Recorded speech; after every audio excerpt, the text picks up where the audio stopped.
Manfaat jahe untuk atasi batuk. Jahe mengandung zat anti-inflamasi dan antitusif yang efektif dalam meredakan batuk.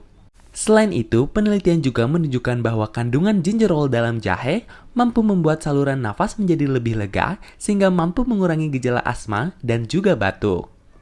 Bagi yang memiliki keluhan batuk disertai dengan keluhan sakit tenggorokan, jahe juga bisa dijadikan sebagai obat untuk meredakannya. Ini karena kandungan zat anti-inflamasi dalam jahe mampu meredakan peradangan sehingga keluhan sakit tenggorokan dapat turut diredakan.